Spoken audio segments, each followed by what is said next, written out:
1 cup dahlia নিয়ে নিচ্ছি। আপনারা ডালিয়ার খিচুড়ি তো খেয়েছেনই বা ফ্রাইড ডালিয়া।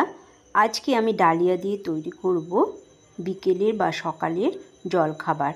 তার সাথে নিয়ে নিয়েছি 1/2 কাপ চিড়ে আর 1/4 কাপ কলাইয়ের ডাল, সাদা যেটা ডালটা সেই ডালটা নিয়েছি। এবার আমি মিক্সিতে গ্রাইন্ড করে নেব। একদম মিহি একটা পাউডার তৈরি করে নিয়েছি।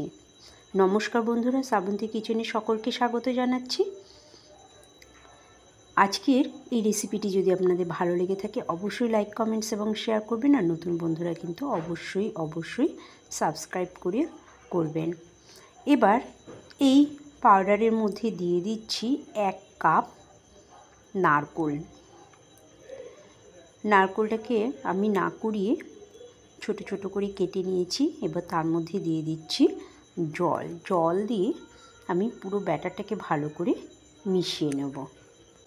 অল্প অল্প করে জল দিয়ে কিন্তু মেশাতে হবে, একবারই বেশি জল দিয়ে দেবেন না। বন্ধুরা, আমার চ্যানেলে আপনারা নানান রকমের জলখাবার এবং নানান রকমের কিন্তু চিকেনের রেসিপিও পেয়ে যাবেন, ছোটদের বাচ্চাদের খাবারের রেসিপি পেয়ে যাবেন। দেখার জন্য অনুরোধ করছি। দেখুন, অল্প অল্প করে জল দিয়ে মিশিয়ে নিয়ে আবার আমি গ্রাইন্ড করেছি। একদম মিহি একটা পেস্ট তৈরি করে নিয়েছি। ব্যাটারটা আমি একটা পাত্রে ঢেলে নিচ্ছি।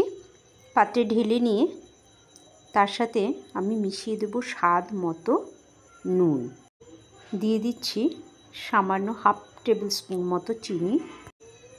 এবার নুন আর চিনিটা খুব ভালো করে আমি মিশিয়ে নেব একই ডিরেকশানে। 2-3 মিনিট এভাবে নেড়ে নেবেন।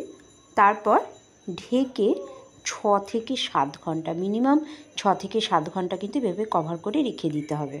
অপরদিকে এটি খাওয়ার জন্য আমি একটা চাটনি তৈরি করছি। তার জন্য নিয়ে নিয়েছি ধনেপাতা, ডাঁটা শুদ্ধ ধনেপাতা নিয়েছি।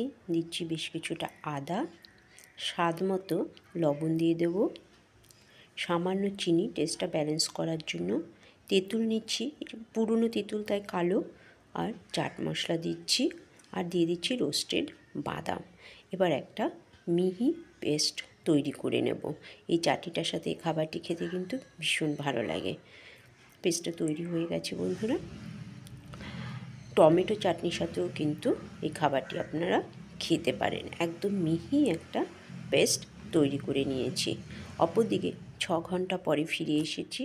দেখুন, নিয়ে নিয়েছি আমি জোয়ান। এই জোয়ানটাকে আমি হাত দিয়ে এভাবে একটুখানি ডলে ব্যাটারের মধ্যে মিশিয়ে দেব। আর তার সাথে দিয়ে দেব চিলি ফ্লেক্স। বন্ধুরা, এই চিলি ফ্লেক্সটা আমি বাড়িতেই তৈরি করেছি, কোনো রকম মিক্সার গ্রাইন্ডার বা গ্যাস ওভেন ইউজ না করি। মানে আমি লঙ্কাটাকে রোস্ট না করে কিভাবে চিলি ফ্লেক্স তৈরি করেছি সেটা দেখার জন্য অনুরোধ রাখছি। আমি লিঙ্কটা ডেসক্রিপশান বক্সে কিন্তু দিয়ে দেব। এবার একই ডিরেকশানে আপনি ব্যাটারটাকে 2 থেকে 3 মিনিট নাড়তে থাকুন। তারপর একটি তাওয়া গরম করে নিন। কোনো রকম তেলের দরকার নেই, কোনো তেল ব্রাশ করতে হবে না। তারপর ব্যাটারটা দিয়ে একটু হাতার পিঠ দিয়ে এভাবে আপনি নেড়ে দিন। আপনি যদি একটু মোটা করতে চান তাহলে এভাবে নাড়ার দরকার নেই, এমনি দিয়ে রেখে দিতে পারেন।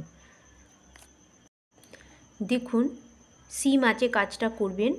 আর কত ছোট ছোট ছিদ্র তৈরি হয়েছে খাবারটার মধ্যে। ভীষণ সুস্বাদু লাগে এই খাবারটা খেতে। এবার হালকা করে একে উল্টে দিন। অপর পিঠটা বেশি ভাজার দরকার নেই বন্ধুরা, এভাবে আপনারা নামিয়ে নিতে পারেন। যে কোনো নিরামিষ দিনে কিন্তু আপনারা এই খাবারটি তৈরি করে নিতেই পারেন।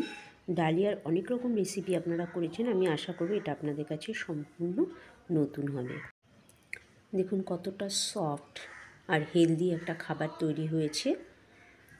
যে কোনো নিরামিষ দিনে আপনারা এই খাবারটা করতে পারেন, বা সকালে বা বিকেলে টিফিনের জন্য কিন্তু খাবারটি তৈরি করে নিতে পারেন। টমেটো চাটনি বা ধনেপাতা চাটনির সাথে পরিবেশন করতে পারেন। আমি ধনেপাতা চাটনি তৈরি করেছি। তাহলে বন্ধুরা, সবাইকে অসংখ্য ধন্যবাদ। দেখা হবে পরের কোনো রেসিপিতে।